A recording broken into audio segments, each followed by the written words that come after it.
दशरथकृतं शनिस्तोत्रं प्रसन्नो यदि मे सौरे एकश्चास्तु वरः परः रोहिणीं भेदयित्वा तु न गन्तव्यं कदाचन सरितः सागरा यावच्चन्द्रार्कमेदिनी याचितं तु महासौरे नन्यमिक्षाम्यहम् एवमस्तु शनिप्रोक्तं वरलब्ध्वा तु शाश्वतं प्राप्यैवं तु वरं राजा कृतकृत्यो भवत्तदा पुनरेवाब्रवीत्तुष्टो वरं वरमसुव्रत नमः कृष्णाय नीलाय शितिकण्ठनिभाय च नमः कालाग्निरूपाय कृतान्ताय च वै नमः नमो निर्मांसदेहाय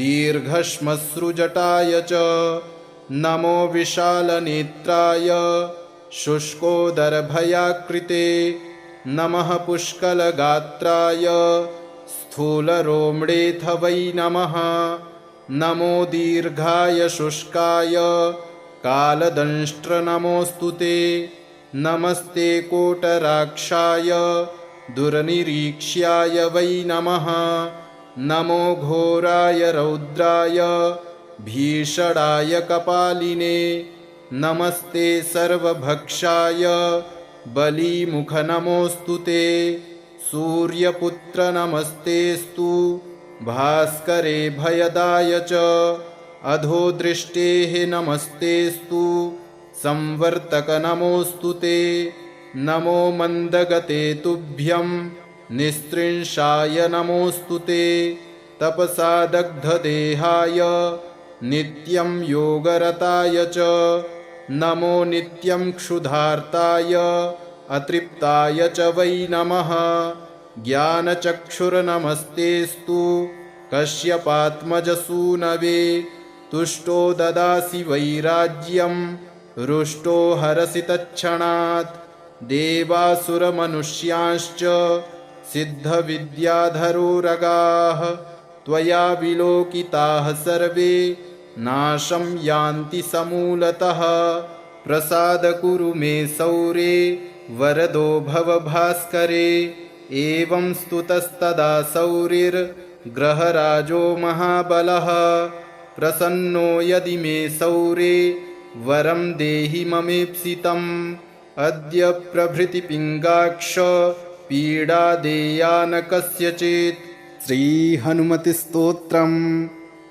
नमो हनुमते तुभ्यं नमो मारुतसूनवे नमः श्रीरामभक्ताय श्यामास्याय च ते नमः नमो वानरवीराय सुग्रीवसख्यकारिणे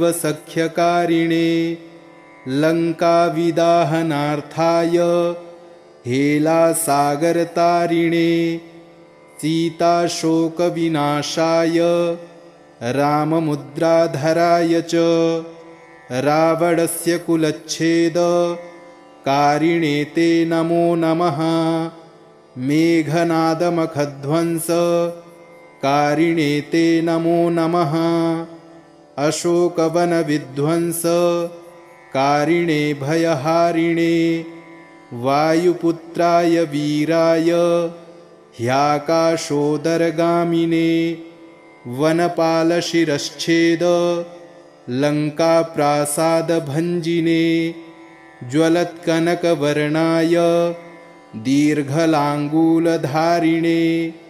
सौमित्रिजयदात्रे च रामदूताय ते नमः अक्षस्य वधकर्त्रे च ब्रह्मपाशनिवारिणे लक्ष्मणाङ्गमहाशक्ति घातक्षतविनाशिने रक्षोघ्नाय रिपुघ्नाय भूतघ्नाय च ते नमः ऋच्छवानरवीरौघ प्राणदाय नमो नमः परसैन्यबलघ्नाय शस्त्रास्त्रघ्नाय ते नमः विषघ्नाय द्विषघ्नाय ज्वरघ्नाय च ते नमः महाभयरिपुघ्नाय भक्तत्राणैककारिणे परप्रेरितमन्त्राणां यन्त्राणां स्तम्भकारिणे पयः पाषाणतरणकारणाय नमो नमः।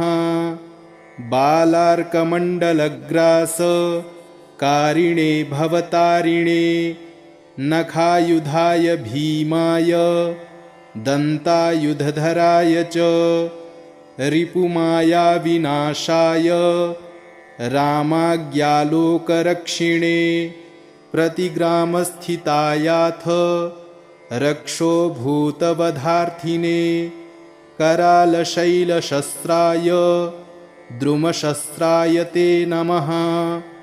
बालैकब्रह्मचर्याय रुद्रमूर्तिधराय च विहङ्गमाय सर्वाय वज्रदेहाय ते नमः। कौपीनवाससेतुभ्यं रामभक्तिरताय च दक्षिणाशाभास्कराय शतचन्द्रोदयात्मने कृत्याक्षतव्यथघ्नाय सर्वक्लेशहराय च स्वाम्याज्ञापार्थसङ्ग्राम सङ्ख्ये सञ्जयधारिणे भक्तान्तदिव्यवादेषु सङ्ग्रामे जयदायिने किल्किलाबुबुकोच्चार घोरशब्दकराय च सर्पाग्निव्याधिसंस्तम्भकारिणे वनचारिणे सदा वनफलाहार सन्तृप्ताय विशेषतः महार्णवशिलाबद्ध सेतुबन्धाय ते नमः।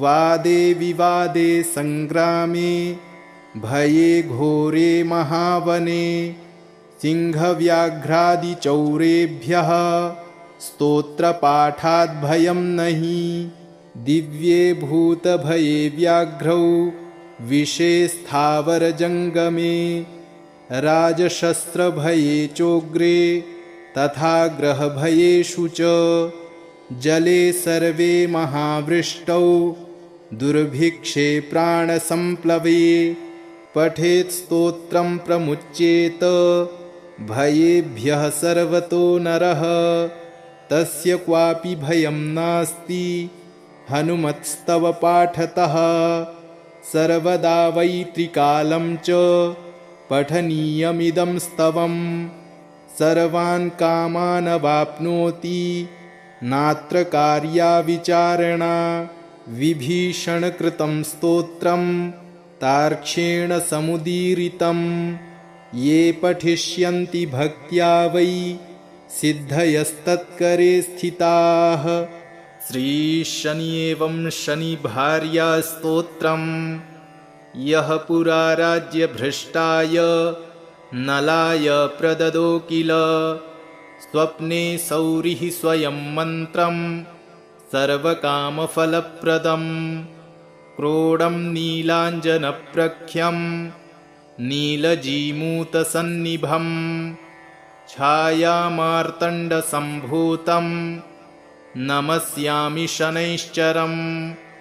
ॐ नमोऽर्कपुत्राय शनैश्चराय नीहारवर्णाञ्जननीलकाय स्मृत्वा रहस्यं भुवि मानुषत्वे फलप्रदो मे भव सूर्यपुत्र। नमोऽस्तु प्रेतराजाय कृष्णवर्णाय ते नमः। शनैश्चराय क्रूराय सिद्धिबुद्धिप्रदायिने य एभिर्नामभिस्तौति तस्य तुष्टो भवाम्यहम्।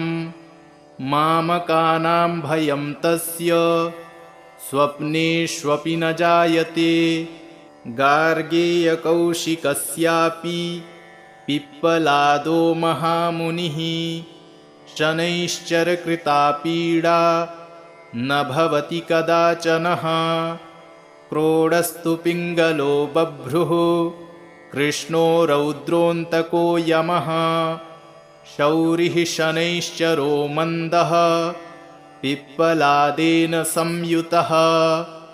एतानि शनिनामानि प्रातरुत्थाय यः पठेत् तस्य शौरेः कृता पीडा न भवति कदाचन। ध्वजनी धामनी चैव कंकाली कलहप्रिया क्लही कंटकी चापि अजा महिषी तुरंगमा। नामानि शनि भार्यायाः नित्यं जपति यः पुमान् तस्य दुःखाः विनश्यन्ति सुख सौभाग्यवर्धते। प्रसन्नो यदि मे सौरे एकश्चास्तु वरः परः रोहिणीं भेदयित्वा तु न गन्तव्यं कदाचन। सरितः सागरा यावच्चन्द्रार्कमेदिनी याचितं तु महासौरे नन्यमिक्षाम्यहम्। एवमस्तु शनिप्रोक्तं वरलब्ध्वा तु शाश्वतं। प्राप्यैवं तु वरं राजा कृतकृत्यो भवत्तदा। पुनरेवाब्रवीत्तुष्टो वरं वरमसुव्रत। नमः कृष्णाय नीलाय शितिकण्ठनिभाय च। नमः कालाग्निरूपाय कृतान्ताय च वै नमः। नमो निर्मांसदेहाय दीर्घश्मश्रुजटाय च। नमो विशालनेत्राय शुष्कोदरभयाकृते। नमः पुष्कलगात्राय स्थूलरोम्णेऽथ वै नमः। नमो दीर्घाय शुष्काय कालदंष्ट्र नमोऽस्तु ते। नमस्ते कोटराक्षाय दुर्निरीक्ष्याय वै नमः। नमो घोराय रौद्राय भीषणाय कपालिने। नमस्ते सर्वभक्षाय बलीमुख नमोऽस्तु ते। सूर्यपुत्र नमस्तेस्तु भास्करे भयदाय च। अधोदृष्टेः नमस्तेस्तु संवर्तक नमोऽस्तु ते। नमो मन्दगते तुभ्यं निस्त्रिंशाय नमोऽस्तु ते। तपसा दग्धदेहाय नित्यं योगरताय च। नमो नित्यं क्षुधार्ताय अतृप्ताय च वै नमः।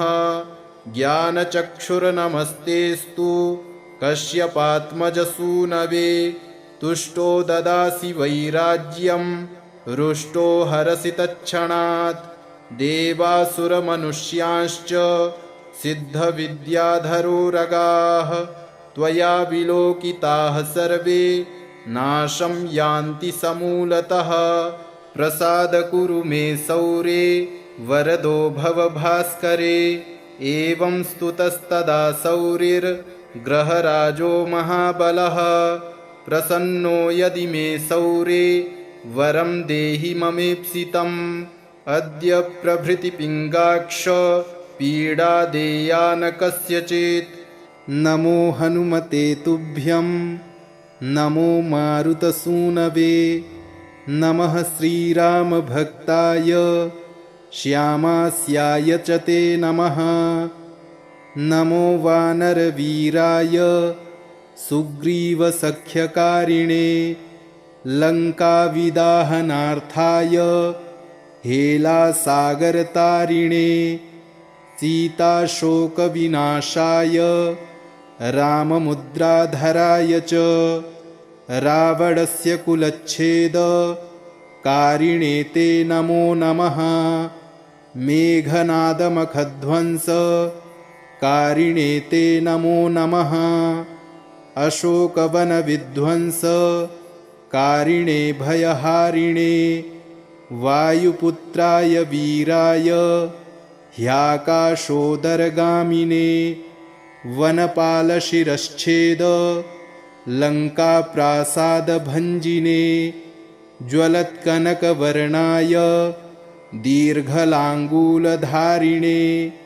सौमित्रिजयदात्रे च रामदूताय ते नमः।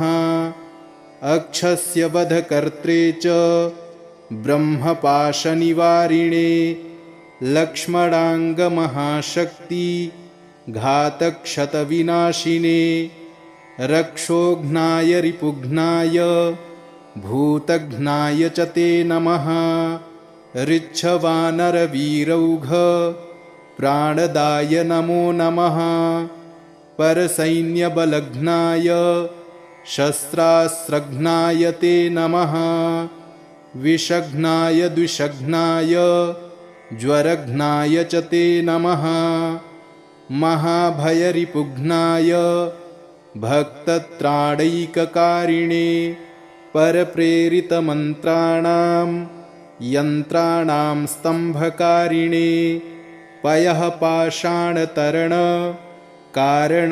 नमो नमः बालार्कमण्डलग्रासकारिणे भवतारिणे नखायुधाय भीमाय दन्तायुधधराय च रिपुमायाविनाशाय रामाज्ञालोकरक्षिणे प्रतिग्रामस्थितायाथ रक्षोभूतवधार्थिने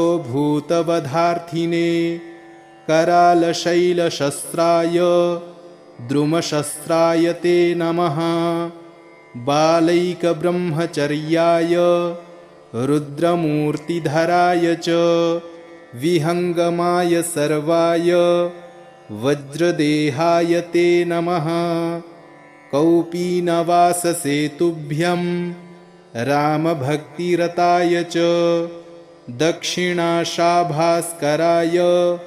शतचन्द्रोदयात्मने कृत्याक्षतव्यथघ्नाय सर्वक्लेशहराय च स्वाम्याज्ञापार्थसङ्ग्राम सङ्ख्ये सञ्जयधारिणे भक्तान्तदिव्यवादेषु सङ्ग्रामे जयदायिने किल्किलाबुबुकोच्चार घोरशब्दकराय च सर्पाग्निव्याधिसंस्तम्भकारिणे वनचारिणे सदा वनफलाहार सन्तृप्ताय विशेषतः महार्णवशिलाबद्ध सेतुबन्धाय ते नमः वादे विवादे सङ्ग्रामे भये घोरे महावने सिंहव्याघ्रादिचौरेभ्यः स्तोत्रपाठाद्भयं नहि दिव्ये भूतभये व्याघ्रौ विषे स्थावरजङ्गमे राजशस्त्रभये चोग्रे तथा ग्रहभयेषु च जले सर्वे महावृष्टौ दुर्भिक्षे प्राणसम्प्लवे पठेत् स्तोत्रं प्रमुच्येत भयेभ्यः सर्वतो नरः तस्य क्वापि भयं नास्ति हनुमत्स्तव पाठतः सर्वदा वै त्रिकालं च पठनीयमिदं स्तवं सर्वान् कामान् वाप्नोति नात्र कार्या विचारणा विभीषणकृतं स्तोत्रं तार्क्ष्येण समुदीरितं ये पठिष्यन्ति भक्त्या वै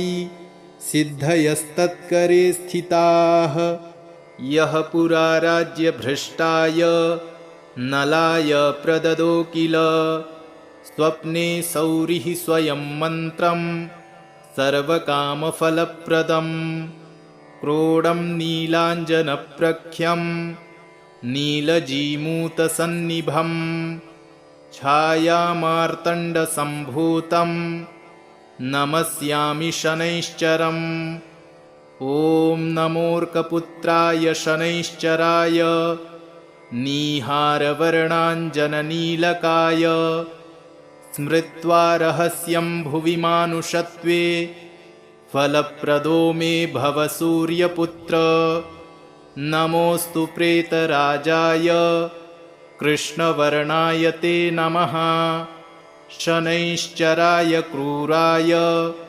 सिद्धिबुद्धिप्रदायिने य एभिर्नामभिस्तौति तस्य तुष्टो भवाम्यहम्।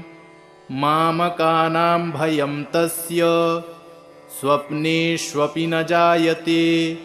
गार्गेयकौशिकस्यापि पिप्पलादो महामुनिः शनैश्चरकृता पीडा न भवति कदाचनः। क्रोडस्तु पिङ्गलो बभ्रुः कृष्णो रौद्रोऽन्तको यमः। शौरिः शनैश्चरो मन्दः पिप्पलादेन संयुतः। एतानि शनिनामानि प्रातरुत्थाय यः पठेत् तस्य शौरेः कृता पीडा न भवति कदाचन। ध्वजनी धामनी चैव कंकाली कलहप्रिया क्लही कंटकी चापि अजा महिषी तुरंगमा। नामानि शनिभार्यायाः नित्यं जपति यः पुमान् तस्य दुःखाः विनश्यन्ति सुखसौभाग्यवर्धते। प्रसन्नो यदि मे सौरे एकश्चास्तु वरः परः। रोहिणीं भेदयित्वा तु न गन्तव्यं कदाचन। सरितः सागरा यावच्चन्द्रार्कमेदिनी। याचितं तु महासौरे नन्यमिक्षाम्यहम्। एवमस्तु शनिप्रोक्तं वरलब्ध्वा तु शाश्वतम्। प्राप्यैवं तु वरं राजा कृतकृत्यो भवत्तदा। पुनरेवाब्रवीत्तुष्टो वरं वरमसुव्रत। नमः कृष्णाय नीलाय शितिकण्ठनिभाय च। नमः कालाग्निरूपाय कृतान्ताय च वै नमः। नमो निर्मांसदेहाय दीर्घश्मश्रुजटाय च। नमो विशालनेत्राय शुष्कोदरभयाकृते। नमः पुष्कलगात्राय स्थूलरोम्डेऽथ वै नमः। नमो दीर्घाय शुष्काय कालदंष्ट्र नमोऽस्तु ते। नमस्ते कोटराक्षाय दुर्निरीक्ष्याय वै नमः। नमो घोराय रौद्राय भीषणाय कपालिने। नमस्ते सर्वभक्षाय बलीमुख नमोऽस्तु ते। सूर्यपुत्र नमस्तेस्तु भास्करे भयदाय च। अधोदृष्टेः नमस्तेस्तु संवर्तक नमोऽस्तु ते। नमो मन्दगते तुभ्यं निस्त्रिंशाय नमोऽस्तु ते।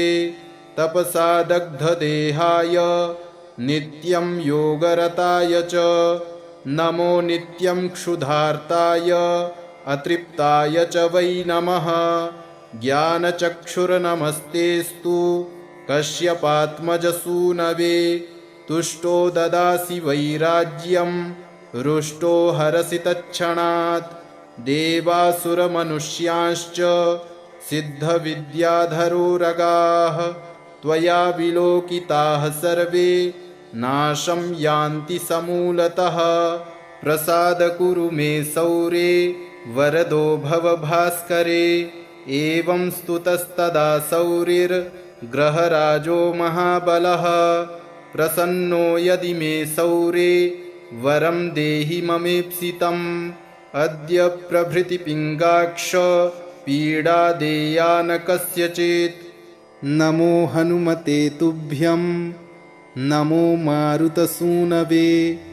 नमः श्रीरामभक्ताय श्यामास्याय च ते नमः। नमो वानरवीराय सुग्रीवसख्यकारिणे। लङ्काविदाहनार्थाय हेलासागरतारिणे। सीताशोकविनाशाय राममुद्राधराय च। रावणस्य कुलच्छेदकारिणे ते नमो नमः। मेघनादमखध्वंसकारिणे ते नमो नमः। अशोकवनविध्वंसकारिणे भयहारिणे वायुपुत्राय वीराय ह्याकाशोदरगामिने वनपालशिरश्छेद लङ्काप्रासादभञ्जिने ज्वलत्कनकवर्णाय दीर्घलाङ्गूलधारिणे सौमित्रिजयदात्रे च रामदूताय ते नमः।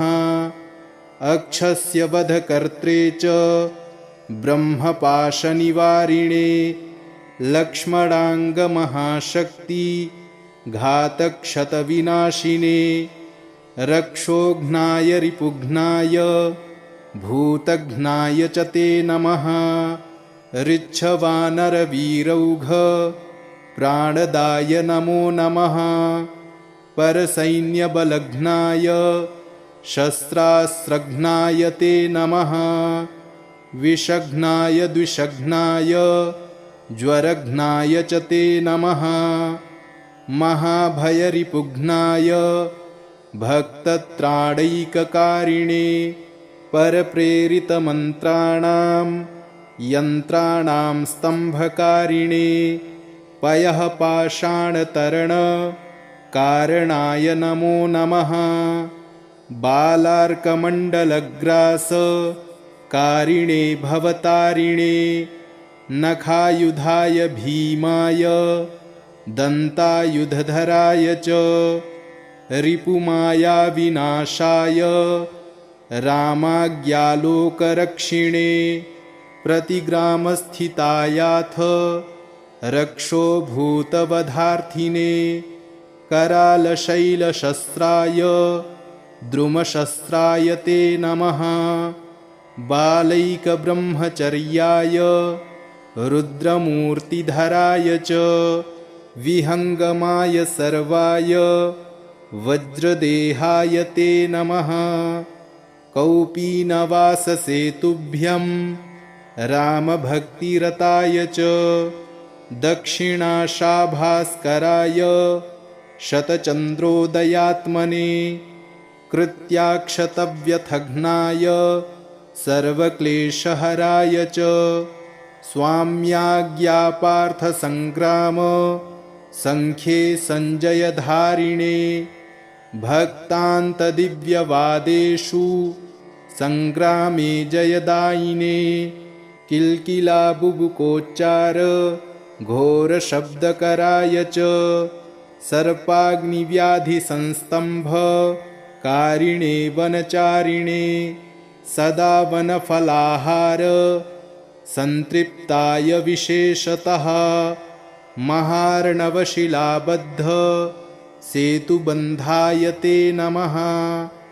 वादे विवादे सङ्ग्रामे भये घोरे महावने सिंहव्याघ्रादिचौरेभ्यः स्तोत्रपाठाद्भयं नहि दिव्ये भूतभये व्याघ्रौ विषे स्थावरजङ्गमे राजशस्त्रभये चोग्रे तथा ग्रहभयेषु च जले सर्वे महावृष्टौ दुर्भिक्षे प्राणसम्प्लवे पठेत् स्तोत्रं प्रमुच्येत भयेभ्यः सर्वतो नरः तस्य क्वापि भयं नास्ति हनुमत्स्तव पाठतः सर्वदा वै त्रिकालं च पठनीयमिदं स्तवम् सर्वान् कामान् वाप्नोति नात्र कार्या विचारणा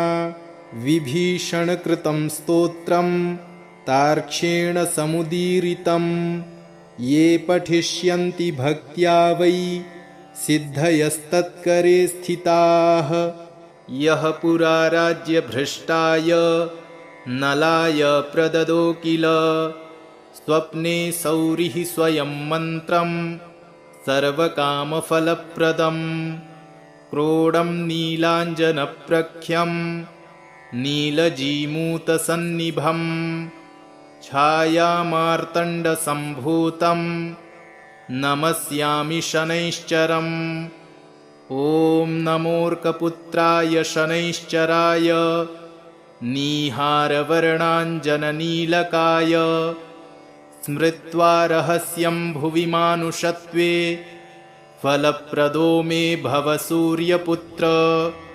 नमोऽस्तु प्रेतराजाय कृष्णवर्णाय ते नमः। शनैश्चराय क्रूराय सिद्धिबुद्धिप्रदायिने य एभिर्नामभिः स्तौति तस्य तुष्टो भवाम्यहम्। मामकानां भयं तस्य स्वप्नेष्वपि न जायते। गार्गेयकौशिकस्यापि पिप्पलादो महामुनिः शनैश्चरकृता पीडा न भवति कदाचनः।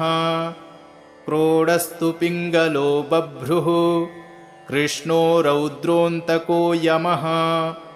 शौरिः शनैश्चरो मन्दः पिप्पलादेन संयुतः। एतानि शनिनामानि प्रातरुत्थाय यः पठेत् तस्य शौरेः कृता पीडा न भवति कदाचन। ध्वजनी धामनी चैव कङ्काली कलहप्रिया क्लही कण्टकी चापि अजा महिषी तुरङ्गमा। नामानि शनिभार्यायाः नित्यं जपति यः पुमान् तस्य दुःखाः विनश्यन्ति सुखसौभाग्यवर्धते। प्रसन्नो यदि मे सौरे एकश्चास्तु वरः परः। रोहिणीं भेदयित्वा तु न गन्तव्यं कदाचन। सरितः सागरा यावच्चन्द्रार्कमेदिनी याचितं तु महासौरे नन्यमिक्षाम्यहम्। एवमस्तु शनिप्रोक्तं वरलब्ध्वा तु शाश्वतं। प्राप्यैवं तु वरं राजा कृतकृत्यो भवत्तदा। पुनरेवाब्रवीत्तुष्टो वरं वरमसुव्रत। नमः कृष्णाय नीलाय शितिकण्ठनिभाय च। नमः कालाग्निरूपाय कृतान्ताय च वै नमः। नमो निर्मांसदेहाय दीर्घश्मश्रुजटाय च। नमो विशालनेत्राय शुष्कोदरभयाकृते। नमः पुष्कलगात्राय स्थूलरोम्डेऽथ वै नमः। नमो दीर्घाय शुष्काय कालदंष्ट्र नमोऽस्तु ते। नमस्ते कोटराक्षाय दुर्निरीक्ष्याय वै नमः। नमो घोराय रौद्राय भीषणाय कपालिने। नमस्ते सर्वभक्षाय बलीमुख नमोऽस्तु ते। सूर्यपुत्र नमस्तेस्तु भास्करे भयदाय च। अधोदृष्टेः नमस्तेस्तु संवर्तक नमोऽस्तु ते। नमो मन्दगते तुभ्यं निस्त्रिंशाय नमोऽस्तु ते। तपसा दग्धदेहाय नित्यं योगरताय च। नमो नित्यं क्षुधार्ताय अतृप्ताय च वै नमः। ज्ञानचक्षुर्नमस्तेस्तु कश्यपात्मजसूनवे।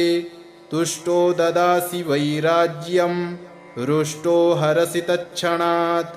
देवासुरमनुष्यांश्च सिद्धविद्याधरोरगाः त्वया विलोकिताः सर्वे नाशं यान्ति समूलतः।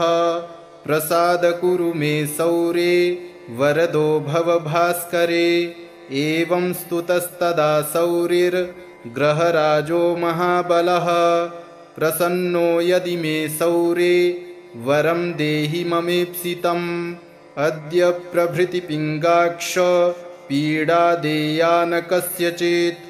नमो हनुमते तुभ्यं नमो मारुतसूनवे। नमः श्रीरामभक्ताय श्यामास्याय च ते नमः। नमो वानरवीराय सुग्रीवसख्यकारिणे लङ्काविदाहनार्थाय हेलासागरतारिणे सीताशोकविनाशाय राममुद्राधराय च रावणस्य कुलच्छेदकारिणे ते नमो नमः। मेघनादमखध्वंसकारिणे ते नमो नमः। अशोकवनविध्वंसकारिणे भयहारिणे वायुपुत्राय वीराय ह्याकाशोदरगामिने वनपालशिरश्छेद लङ्काप्रासादभञ्जिने ज्वलत्कनकवर्णाय दीर्घलाङ्गूलधारिणे सौमित्रिजयदात्रे च रामदूताय ते नमः। अक्षस्य वधकर्त्रे च ब्रह्मपाशनिवारिणे लक्ष्मणाङ्गमहाशक्ति घातक्षतविनाशिने रक्षोघ्नाय रिपुघ्नाय भूतघ्नाय च ते नमः। ऋच्छवानरवीरौघ प्राणदाय नमो नमः। परसैन्यबलघ्नाय शस्त्रास्त्रघ्नाय ते नमः। विषघ्नाय द्विषघ्नाय ज्वरघ्नाय च ते नमः। महाभयरिपुघ्नाय भक्तत्राणैककारिणे परप्रेरितमन्त्राणां यन्त्राणां स्तम्भकारिणे पयःपाषाणतरणकारणाय नमो नमः।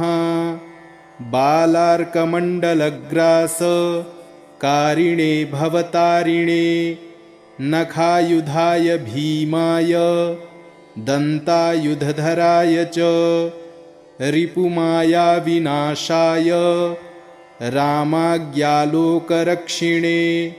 प्रतिग्रामस्थितायाथ रक्षोभूतवधार्थिने करालशैलशस्त्राय द्रुमशस्त्राय ते नमः।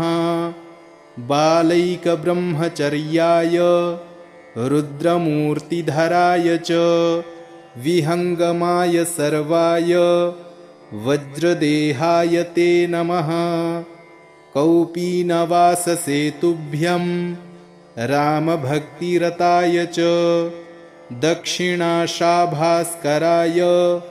शतचन्द्रोदयात्मने कृत्याक्षतव्यथघ्नाय सर्वक्लेशहराय च स्वाम्याज्ञापार्थसङ्ग्राम सङ्ख्ये सञ्जयधारिणे भक्तान्तदिव्यवादेषु सङ्ग्रामे जयदायिने किल्किलाबुबुकोच्चार घोरशब्दकराय च सर्पाग्निव्याधिसंस्तम्भकारिणे वनचारिणे सदा वनफलाहार सन्तृप्ताय विशेषतः महार्णवशिलाबद्ध सेतुबन्धाय ते नमः।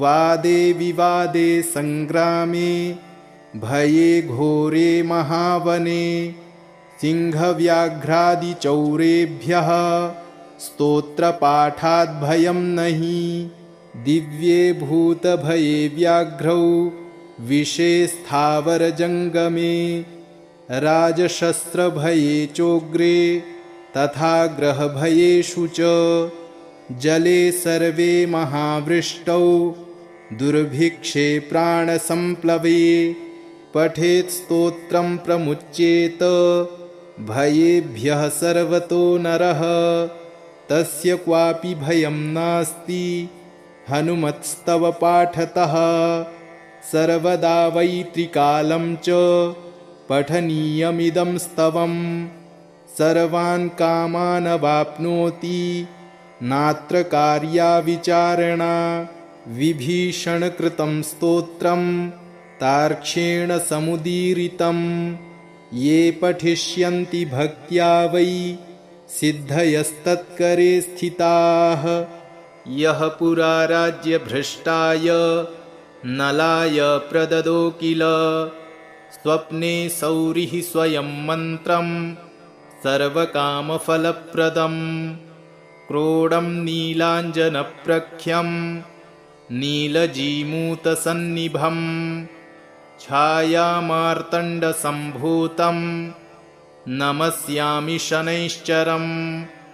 ॐ नमोऽर्कपुत्राय शनैश्चराय नीहारवर्णाञ्जननीलकाय स्मृत्वा रहस्यं भुवि मानुषत्वे फलप्रदो मे भव सूर्यपुत्र।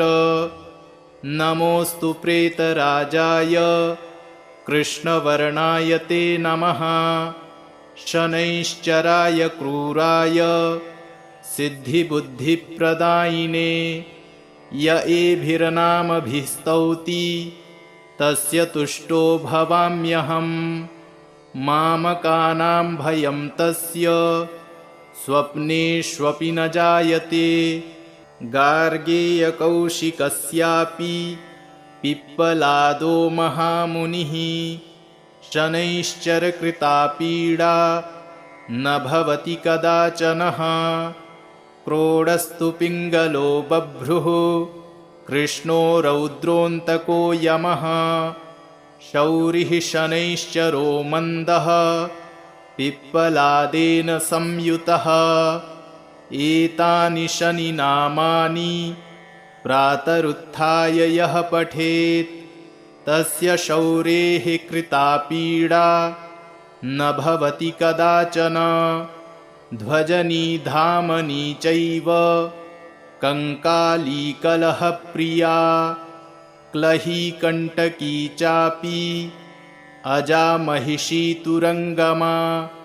नामानि शनिभार्यायाः नित्यं जपति यः पुमान् तस्य दुःखाः विनश्यन्ति सुखसौभाग्यवर्धते।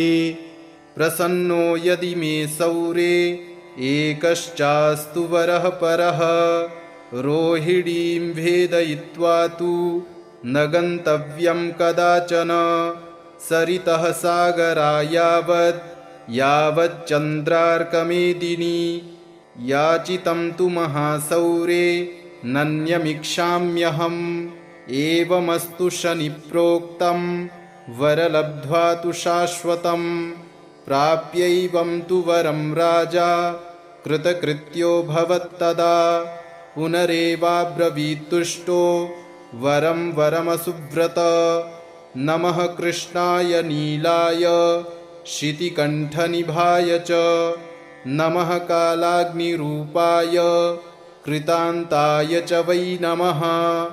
नमो निर्मांसदेहाय दीर्घश्मश्रुजटाय च नमो विशालनेत्राय शुष्कोदरभयाकृते। नमः पुष्कलगात्राय स्थूलरोम्णेऽथ वै नमः। नमो दीर्घाय शुष्काय कालदंष्ट्र नमोऽस्तु ते। नमस्ते कोटराक्षाय दुर्निरीक्ष्याय वै नमः। नमो घोराय रौद्राय भीषणाय कपालिने। नमस्ते सर्वभक्षाय बलीमुख नमोऽस्तु ते। सूर्यपुत्र नमस्तेस्तु भास्करे भयदाय च। अधोदृष्टेः नमस्तेस्तु संवर्तक नमोऽस्तु ते। नमो मन्दगते तुभ्यं निस्त्रिंशाय नमोऽस्तु ते। तपसा दग्धदेहाय नित्यं योगरताय च नमो नित्यं क्षुधार्ताय अतृप्ताय च वै नमः। ज्ञानचक्षुर्नमस्तेस्तु कश्यपात्मजसूनवे। तुष्टो ददासि वैराज्यं रुष्टो हरसि तत्क्षणात्। देवासुरमनुष्यांश्च सिद्धविद्याधरोरगाः त्वया विलोकिताः सर्वे नाशं यान्ति समूलतः। प्रसाद कुरु मे सौरे वरदो भव भास्करे। एवं स्तुतस्तदा सौरिर्ग्रहराजो महाबलः प्रसन्नो यदि मे सौरे वरं देहि ममेप्सितम्। अद्य प्रभृति पिङ्गाक्ष पीडा देया न कस्यचित्। नमो हनुमते तुभ्यं नमो मारुतसूनवे। नमः श्रीरामभक्ताय श्यामास्याय च ते नमः। नमो वानरवीराय सुग्रीवसख्यकारिणे लङ्काविदाहनार्थाय हेलासागरतारिणे सीताशोकविनाशाय राममुद्राधराय च रावणस्य कुलच्छेदकारिणे ते नमो नमः। मेघनादमखध्वंसकारिणे ते नमो नमः। अशोकवनविध्वंसकारिणे भयहारिणे वायुपुत्राय वीराय ह्याकाशोदरगामिने वनपालशिरश्छेद लङ्काप्रासादभञ्जिने ज्वलत्कनकवर्णाय दीर्घलाङ्गूलधारिणे सौमित्रिजयदात्रे च रामदूताय ते नमः। अक्षस्य वधकर्त्रे च ब्रह्मपाशनिवारिणे लक्ष्मणाङ्गमहाशक्ति घातक्षतविनाशिने रक्षोघ्नाय रिपुघ्नाय भूतघ्नाय च ते नमः। ऋच्छवानरवीरौघ प्राणदाय नमो नमः। परसैन्यबलघ्नाय शस्त्रास्त्रघ्नाय ते नमः। विषघ्नाय द्विषघ्नाय ज्वरघ्नाय च ते नमः। महाभयरिपुघ्नाय भक्तत्राणैककारिणे परप्रेरितमन्त्राणां यन्त्राणां स्तम्भकारिणे पयः पाषाणतरणकारणाय नमो नमः। बालार्कमण्डलग्रासकारिणे भवतारिणे नखायुधाय भीमाय दन्तायुधधराय च रिपुमायाविनाशाय रामाज्ञालोकरक्षिणे प्रतिग्रामस्थितायाथ रक्षोभूतवधार्थिने करालशैलशस्त्राय द्रुमशस्त्राय ते नमः। बालैकब्रह्मचर्याय रुद्रमूर्तिधराय च विहङ्गमाय सर्वाय वज्रदेहाय ते नमः। कौपीनवाससेतुभ्यं रामभक्तिरताय च दक्षिणाशाभास्कराय शतचन्द्रोदयात्मने कृत्याक्षतव्यथघ्नाय सर्वक्लेशहराय च स्वाम्याज्ञापार्थसङ्ग्राम सङ्ख्ये सञ्जयधारिणे भक्तान्तदिव्यवादेषु सङ्ग्रामे जयदायिने किल्किलाबुबुकोच्चार घोरशब्दकराय च सर्पाग्निव्याधिसंस्तम्भकारिणे वनचारिणे सदा वनफलाहार संतृप्ताय विशेषतः महार्णवशिलाबद्ध सेतुबन्धाय ते नमः।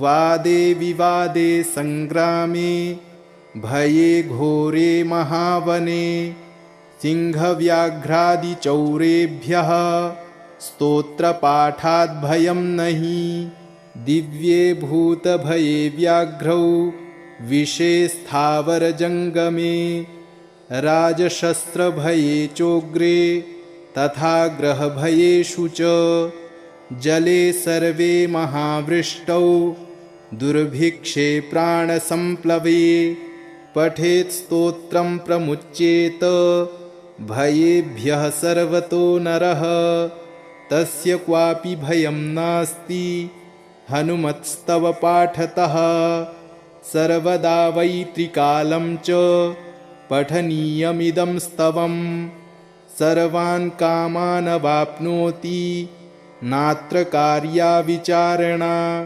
विभीषणकृतं स्तोत्रं तार्क्ष्येण समुदीरितं ये पठिष्यन्ति भक्त्या वै सिद्धयस्तत्करे स्थिताः यः पुरा राज्यभ्रष्टाय नलाय प्रददो किल स्वप्ने सौरिः स्वयं मन्त्रं सर्वकामफलप्रदं क्रोडं नीलाञ्जनप्रख्यं नीलजीमूतसन्निभं छायामार्तण्डसम्भूतं नमस्यामि शनैश्चरम् ॐ नमोऽर्कपुत्राय शनैश्चराय नीहारवर्णाञ्जननीलकाय स्मृत्वा रहस्यं भुवि मानुषत्वे फलप्रदो मे भव सूर्यपुत्र नमोऽस्तु प्रेतराजाय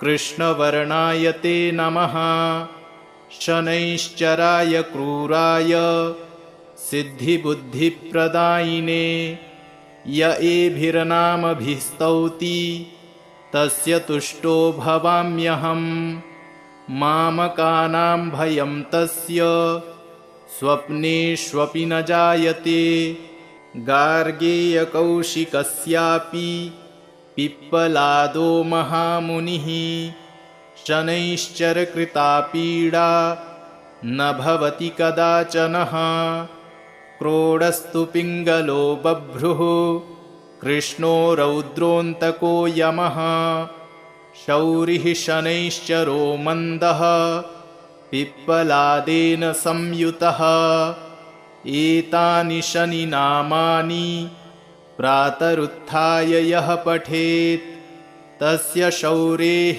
कृता पीडा न भवति कदाचन ध्वजनी धामनी चैव कंकाली कलहप्रिया क्लही कंटकी चापि अजामहिषी तुरंगमा नामानि शनिभार्यायाः नित्यं जपति यः पुमान् तस्य दुःखाः विनश्यन्ति सुखसौभाग्यवर्धते इति श्री शनि एवं शनिभार्या स्तोत्रम् सम्पूर्णम्।